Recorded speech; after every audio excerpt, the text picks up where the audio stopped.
Thank you, and good morning, everybody. I see I get to be the first person to figure out how to use this.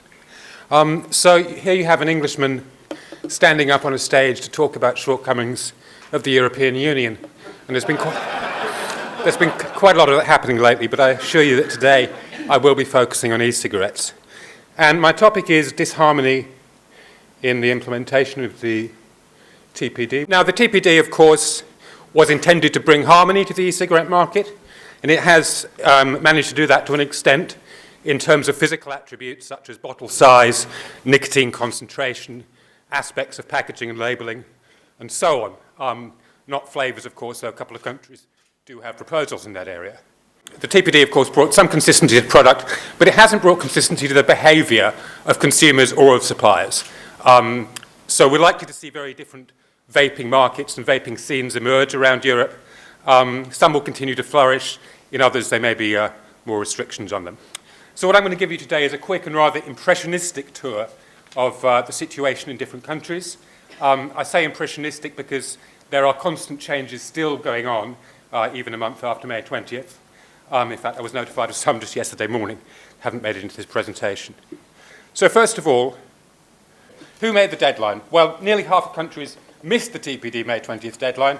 We're being a bit unfair on Ireland in this slide because Ireland, of course, did in fact... Thank you. Ireland did, of course, in fact, manage to transpose on the 20th itself.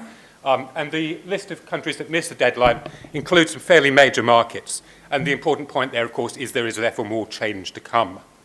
So one of the big differences in terms of the constraints or controls on the behaviour of companies is in sales. And, of course, in the behaviour of vapers as well. Now, the restriction of sales to under 18s is an almost universal thing across Europe, even though it's not mandated by the TPD, it's widely accepted.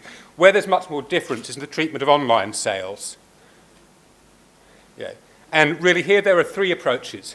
One is to ban online sales altogether, one is to permit them altogether, and one is to allow them domestically but not cross-border.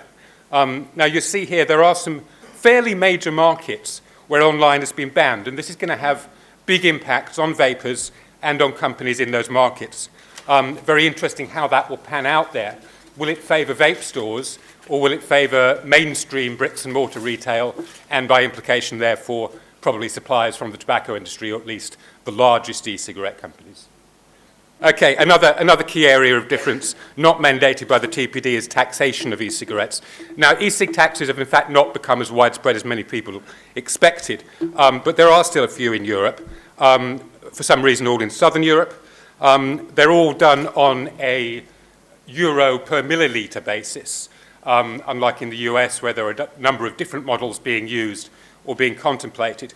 But the rates do vary very widely, from about 3 euro cents per millilitre in Serbia to nearly 40 in Italy. So that's a big difference there. And if we go on to the next map, so it'll probably be 2 or 3 slides. What about the treatment of non-nicotine products? Again, something that's not really touched on by the TPD. Now, there is a general recognition here that non-nicotine is not the same as nicotine, and it's only those, I think, 4 countries highlighted in red that are actually treating them the same way. In the yellow countries, there are some minor restrictions on things like advertising of non-nic, but they're basically not treated the same way as nicotine. However, the picture is very different. If we could go to the next map, please. When we get to the question of whether vaping is the same as smoking, here we see that a lot more countries, those highlighted in red on the map, are treating it the same way. For some reason, they're mostly in Eastern Europe. We are seeing a tendency, and I would say it's only a slight tendency, for the eastern countries and the smaller countries to regulate more tightly than the larger countries and the western countries. I would stress it's a pattern or a gist. It's not an absolute rule. One possibility is that it's simply easier to regulate tightly than to think about the issue a great deal. A thing worth bearing in mind here as well is the picture in Germany is very mixed, because there are separate rules state by state. One thing the TPD does, of course, control quite tightly is advertising. A lot of major media, including print and online, are effective, and TV, radio, of course, are effectively outlawed by the TPD. This leaves a number of media that will become very crucial to e-cigarette suppliers. One of these is outdoor advertising, billboards, and particularly these days digital billboards. As you can see, the pattern's very, very different there across Europe. Another important medium is going to be point of sale, which is advertising in stores. Again, a different pattern. And there are some weird differences here. For example, Slovenia allows outdoor but not point of sale. Austria allows point of sale but not outdoor, and so on. So we're seeing very much a kind of mosaic across the continent. I said that the TPD was mostly about behavior rather than product.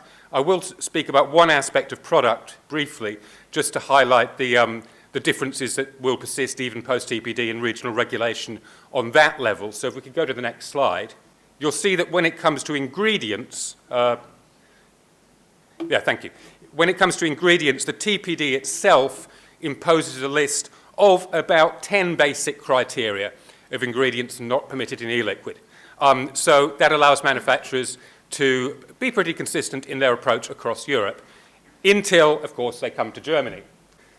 And when they get to Germany, they find that they also have to cope with this rather more extensive list, which is quite a lot of small print. So that's a very quick, as I say, impressionistic tour of the differences and the disharmonies in implementation of the TPD across the EU. And you'll notice I've always also included Norway and Switzerland, which of course are not EU members, but have legislated in many ways that's compliant with the TPD.